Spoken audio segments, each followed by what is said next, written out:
When I first told my American friends that I was going to catch bream with a float, they were genuinely surprised. For them, the word bream means a completely different fish than it does for anglers in Europe. It is this cultural divergence that marks the beginning of an interesting story about float fishing in America.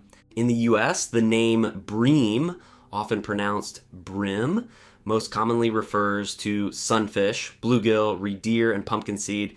These are small but incredibly widespread fish that live in almost every pond, lake, or slow-moving river. They are the first fish caught by millions of Americans. Few people know it, but most professional tournament anglers in the US started by fishing for bream. A simple rod, a float, and a worm. It's a classic that forms the foundation of fishing experience. And while this style of fishing looks simple, it has many nuances. I love float fishing for its slow pace. There's no need to rush, no need to chase trophies. You just sit by the water and watch the ecosystem live its life. For many Americans, the float is a childhood memory. It's the first rod given by a father or grandfather, the first fish, and the first feeling of victory. That's why these videos evoke warm emotions even in seasoned anglers. I always say that if you want to learn how to read the water, start with bream. This fish is very sensitive to temperature, light, and changes in the weather. It quickly shows whether you are thinking like a fisherman. For this type of fishing, I choose a light float rod, roughly 10 to 13 feet long. It allows for a quiet and precise presentation of the bait right at the edge of the vegetation. In many American waters, this is what determines the result. I use the most sensitive float possible. A bream bite often looks like a barely perceptible movement or a slow submerge. If the float is too heavy or clunky, you simply won't see half the bites. The fishing line should be thin but of high quality. Here it's not about the pound test rating but the natural presentation of the bait. The less resistance the fish feels, the more confidently it bites. I use small hooks made of thin wire. A bream's mouth is small and a thick hook might alert the fish. Sharpness is more important than size here. The most popular bait in America is the common earthworm. It's accessible, versatile, and works almost every time. But even with worms, there are nuances not everyone considers. I often hook only half a worm. This way the fish swallows the bait more confidently and nuisance nibbles become less frequent. It's a simple but very effective trick. During the warmer months, corn or dough works wonders. Many American anglers underestimate these baits for bream, which is a mistake because sometimes they yield better results than worms. Location is key. I always look for shoreline areas with grass or submerged branches. That's where bream feel protected. Shaded zones work particularly well. In the heat, fish stay away from direct sunlight. This rule applies to almost any body of water. Before I start, I always measure the depth. Float fishing is a game of centimeters. The wrong depth can completely ruin the bite.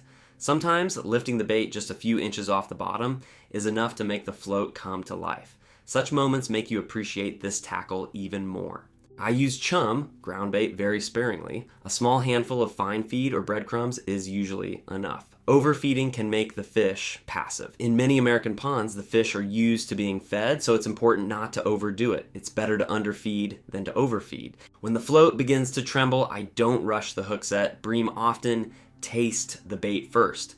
Patience is rewarded here. You should set the hook smoothly and gently. A sharp jerk can simply rip the hook out. This is one of the most common mistakes beginners make. Even a small bream puts up a noticeable fight on light tackle. That's why this fishing is so exciting. It provides genuine emotion. I always use a landing net. Thin line doesn't forgive haste. It's better to spend a few extra seconds than to lose the fish. To me, float fishing is a form of meditation. There is no engine noise and no rush. There's only the water and observation. I usually fish early in the morning when the water is waking up and the fish are active. It's the perfect time for filming. I try to be as honest as possible with my viewers. I show not only the successes, but also the mistakes. That's what makes a video feel alive. Float fishing teaches you to look closely. You notice the wind, the movement of the water, and the behavior of insects. Gradually, you begin to understand the fish. Even experienced anglers find something new here because every fishing trip is a new lesson. That is its true value. I love explaining the little things. They are what create consistent results, and they are often what's missing from instructional videos. For beginners, this is the perfect way to start. Minimum cost and maximum pleasure. The float opens the door to the world of fishing. For experienced anglers, it's a return to the roots. There is no complex technology here, only skill. I always emphasize respect for nature. I release some of the fish back. It's an important part of American fishing culture. Filming the float allows me to capture the tension of the moment. The viewer sees every movement and feels the bite along with me. I speak calmly without unnecessary hype. This isn't a show for views, it's a story about fishing. When the first fish appears, my joy is genuine, no exaggeration, because those are the moments we go to the water for. I show the fish in close-ups, its colors and shape. The American bream is truly beautiful. At the end of the trip, I always draw conclusions, what worked and why. This helps viewers learn. I remind them that you don't need an expensive boat for this. A simple bank and a little patience are enough. This is fishing that unites generations.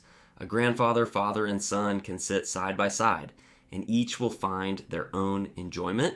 That's why I make these videos, not for records, but for the atmosphere and the peace. A float on the water is a symbol of anticipation. It teaches you to be observant and patient, valuable skills, not just in fishing, but in life. And if after this video someone takes a simple rod and goes to the nearest pond, I will consider my job done.